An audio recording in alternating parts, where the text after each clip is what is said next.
С самого детства, со школьной парты, я слышу о том, что башкиры добровольно вошли в состав московского государства. Но так ли это было на самом деле?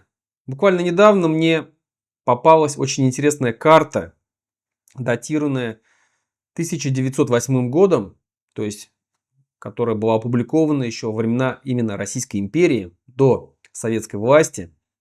Называется она «Карта постепенного расширения пределов Российской империи с 1462 года».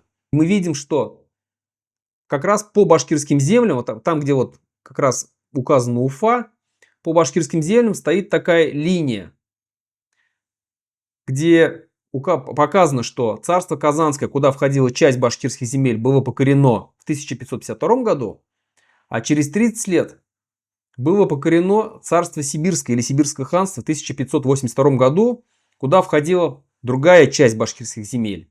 Это говорит о том, что все территории так называемой Российской империи, которая была разрушена в 1917 году, к тому моменту, все территории ее были покорены и завоеваны. И они даже не стеснялись это указывать. Четко, прям конкретно писали в картах. Завоеваны, покорены. Потому что они этим гордились. Они восславляли силу своего оружия, как они покоряли те или иные народы, те или иные царства или государства.